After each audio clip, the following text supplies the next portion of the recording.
Sa bawat piraso ng lupa, may kwentong naghihintay na mabuo. Sa bawat paghulma ng kamay, nabibigyang buhay ang sining. Ito ang kwento ng ceramics, isang sining na hinubog ng kultura, panahon at pagkatao. At sa dokumentaryong ito, ating tuklasin ang kahalagaan ng ceramics bilang isang anyo ng sining.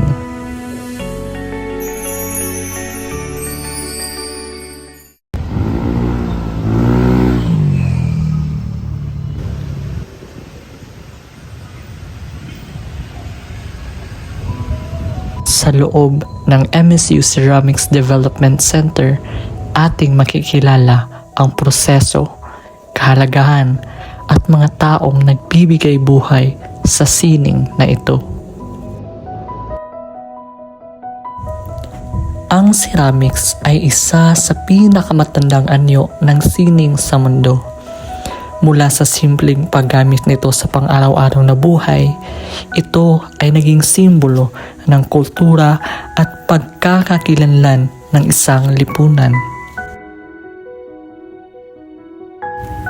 Sa Pilipinas, ang paggawa ng palayok at iba pang kagamitang luwad ay bahagi na ng ating kasaysayan at tradisyon.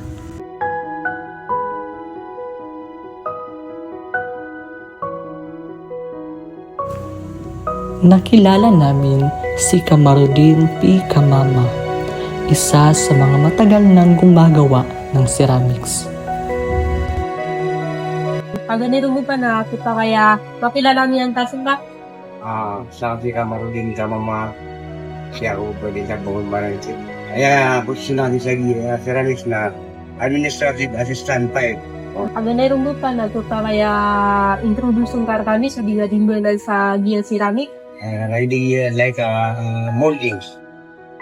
Ay mga material yan na plaster of Paris, water, shampoo. Dito so para magawa niya na to para gilimita. No. Alright. Ayun, tapos na pangundam man sa clay. Dito try na lang nga na dapat na magublagon or ako pa kahit na mag-additional ka sa the ingredient pa para like mas mapaka iba na na pag-achieve ka texture or di no to pa kayo Dito ko pa kayo na kuan mo pa pakisyo naman na isa na paano kayo niya suwato na biyalangag ka o piyaga na din ka o pitraining na ka. Training ako sa Board of Chamber na ako niyakwan na DTI Nyak Manila ako naging training na neta niya 3 months sa Manila. So na to na pali process ko dito ni Kamban eh. Si Koke. Missing clay ato lipawa na umbi. Mamix ka sa lapot so clay. Maayak ka pag screen. Maayak ka sa screen so clay lapot na pagatikin ka liquid ka nino to. Nabili ayatak so kuan clay. Basta mundi nga gina slip casting yun slip casting. Okay. Ayatak siya na 100% na clay na umbi niya na 20%. Pero to kilogram? Kilogram, kilogram. Ay, yun. Na, kaya mo pa, barat, di ba, pitero ka ilaw, to na kita ilaw, dito sa office, so ilaw, sunta lang gusto, sa office. Totoo na, so umbi niya na yung techniques ko, dito. Adi mo na, kapahayap mo sa nga sa kawan, lay din ka, clay sa tugaya clay. Panggalingan mo, magtuay na kinakan, namlay din itong umbi. Hindi, kung gamitan sa machine or manual? Manual. Kapakay sa machine sa kapakay pan. Ano manual na adma na machine. Ang paggawa ng ceramics ay isang masusing proseso. Nagsisimula ito sa paghahanda ng luwad, paglilinis at paghubog nito. Susundan ito ng paglikha ng hugis gamit ang kamay o pottery wheel. O di kaya naman ang makabagong paraan, ang paggamit ng machine. Pangatlo, matapos patuyuin, ito ay isinasalang sa pugon upang tumibay o sa isang machine na naman para madaling maluto. Pagkatapos, ito ay kukulayan upang tumingkad at maging attractive ang obra. Sa huli, ito ay naging isang obra handa ng gamitin o ipakita bilang sining. Paano hindi mo pa ma-appreciate yung mga future generation ng gusto na to? Na-encouragement ka para mas bugali ng pansin na giyadilibot yung makuha. Ako naman. Siyempre na mo actually pa na lagi na siya. Ako pa kaya may Skype to kakakuha nun na to.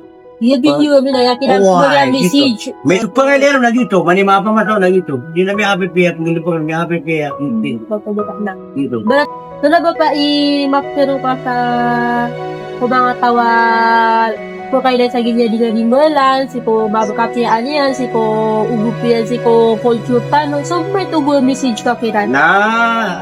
So picture lagi na ako na sa pangalero na sige na may abiyap kapag na mga ano nga tao. Barat na, Ano na tanong sa mga miyem? May mga na tao, adi siya ni Google sa anday di mga Itanong ko kung yung technology. Matay YouTube. Pero di sa kanya magkapakaya awaan sa kanya na pa man nabay panabudot. Paman di pagawan so dahil di ka mabudot sa waka. Gitu kapaya ko sa riyan, like mga tiles, mga lababu, yaman sa ceramics. Kapag dulila ko pa ka dunya to kawan ng sa mga patot na katok to kawan na meron agu bigyan kami sa oras sa giya dulubok ka kuan mala ko ni balas dula sa Sa pagpunta namin sa MSU Ceramics Development Center, mas lalo naming naunawaan ang kahalagahan ng ceramics bilang isang sining. Natutuwa namin na hindi lamang ito paraan ng pagpapahayag ng kultura at pagkamalikhain, kundi isa rin itong mahalagang kabuhayan na nakatutulong sa komunidad. Sa pamamagitan ng paggawa ng mga produktong ceramic, nagkakaroon ng trabaho ang mga tao. Napapalago ang lokal na ekonomiya at napapanatili ang mga tradisyon at kasanayan na ipinapasa sa susunod na henerasyon. Sa bawat sining may kwento at sa bawat kwento may buhay.